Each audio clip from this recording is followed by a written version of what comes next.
All right, what is going on YouTube? And today I have an absolutely scientific banger that I'm bringing to this channel, and I've never seen anybody in the fitness or health or science space make a video on this yet. At least not in its entirety and not the final point. So I'm gonna save like the main point that I haven't seen people talk about, and I want to be on Andrew Huberman because of this, and that I'm gonna say that discovery for the end. But I'm going to be going over all the ways in which lifting weights can affect your sleep in a negative way. Now, overall, like all exercise kind of helps you with sleep and just helps your health overall. But timing of exercise can affect some people's sleep. So some people, if they exercise, and we're more so going to be talking about lifting weights today, but if some people lift weights or exercise right before bed, sometimes they're just pooped and they can hit the hay. They can just, head to pillow, pass out, and get a great night's sleep, while others, it takes them a while to come down. And there's a few reasons for that. There's your heart rate. Some people's heart rate is racing from the workout because, exercise is elevated heart rate activity. So it can be hard to transition from, go to trying to fall asleep and rest. Also, exercise, especially if you're exercising too much, can spike your cortisol. Too much cortisol equals an inability to fall asleep. You will have a hard time falling asleep. You'll have a hard time getting quality sleep. You'll be generally more stressed out, and it's unfortunate because that's when you need sleep the most, is when you've been stressed out. But that mostly happens for people who work out too hard or too long. So if you get into the 1.5 to 2 hour time period of like an exercise, that will probably spike your cortisol, and it'll take a little while for that to come down. And especially if you do that before bed, all right? But even if you do it earlier in the day, it can actually impact your sleep, because especially if you do it multiple days in a row, because you are just having chronically elevated cortisol because your body's in fight or flight, because it's a pretty, abnormally long workout, especially if you're working out intensely every set. It's one thing if you have a little cardio, a little weights, a little stretching, and it's kind of a balanced workout, maybe a little bit of core in there. But if you're just like lifting, clanging, and banging weights for 2 hours, that's gonna be pretty rough. That's gonna spike your cortisol, and it's gonna make your sleep it's gonna worsen your sleep, basically. That's not even getting into people who have pre-workout with their exercise. If you work out and you have pre-workout with it too close to bedtime, that's obviously gonna keep you awake a little bit. And that kind of plays into the heart rate. So you got heart rate, and that goes with caffeine, and elevated cortisol. Those are the three main things, the three basic ones that most people know about and that has been talked about pretty extensively that affects your sleep. But what I haven't heard anybody talk about is the high carbon dioxide in the bloodstream that comes from doing anaerobic activity. Anaerobic means like you're not really breathing during it. It's an exercise where you are kind of like bracing, you're like,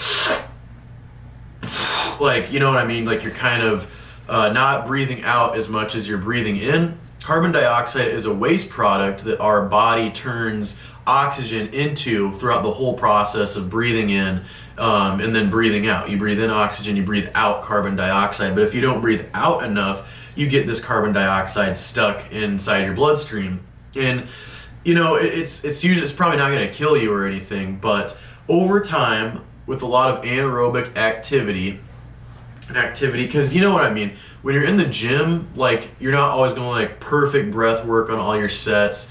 Sometimes you really kind of hold your breath. It's hard not to. It's good for you to get a nice tempo where you're breathing in on the eccentric and then bursting out like on the concentric when you're pushing the weight or like pulling it, basically. It's really good to get a rhythm, but when people are going like a speedy set, it's kind of hard to maintain that rhythm. And when you're doing a maximal set, a lot of people just kind of like, you'll see their face turn red, they're not breathing, everything's pretty clenched, and that is locking that carbon dioxide in. A couple days of that a week, and if you're not paying attention to it, and this goes for anything too, if you're breathing in a little more than you're breathing out, and you're not respecting that balance, you will build up a little bit of carbon dioxide.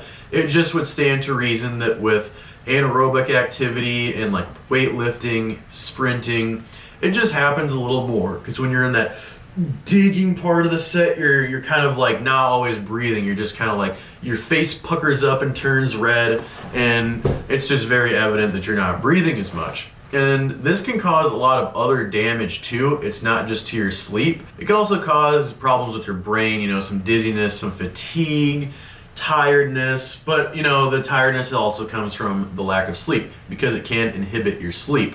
And the nice thing is there's a solution for all four of these problems: the elevated heart rate and, you know, the caffeine, the elevated cortisol, and the elevated carbon dioxide levels. And that is to have a mindful breathing practice where you are simply exhaling longer than you're inhaling. So if you inhale, and you can look up so many different guided meditations, but all you need to know is just to create a rhythm of inhaling and then exhaling, and just make that exhale longer than your inhale and repeat that for an extended period of time. Some people will benefit from only doing that for like a minute or two. Maybe some people need as much as 10 minutes, maybe more, but probably not too much more than 10 minutes. 10 minutes of guided breathing is pretty good to unwind. That'll lower your cortisol levels, it'll lower your heart rate, and it will also get that carbon dioxide, that waste product out, because you're exhaling more. A lot of times in social situations, people will start to inhale a little more and they'll forget to exhale a little more, and especially when they're nervous. So if you have a stressful job, if on top of that you're taking care of yourself with exercise that includes anaerobic activity, you probably are forgetting to exhale as much as you're inhaling, and you try to hit the hay after you're exhausted from a long day, but you know, you have these elevated levels of carbon dioxide in your bloodstream, and you have elevated levels of cortisol and a high resting heart rate. So it's, you know, hard to just slip into that. Think of your body as a snow globe. You need time to let the snowflakes just kind of settle down. You don't want to be shaken. You don't want to be shaken up and then just try to fall asleep on that shaken globe. You want to let the dust settle a little bit, and then that'll help you ease more smoothly into a good night of sleep. So just remember, it could be so simple as like a 4 or 5 second inhale followed by a 7 to 9 second exhale. Just something where the balance has been shifted to exhalation, and you should be good. So thank you guys so much for watching. I hope you guys enjoyed. I hope that I was able to make this as quick, in depth, and elaborate as possible. And I love you guys. God bless y'all. Peace out. And I will see y'all next time.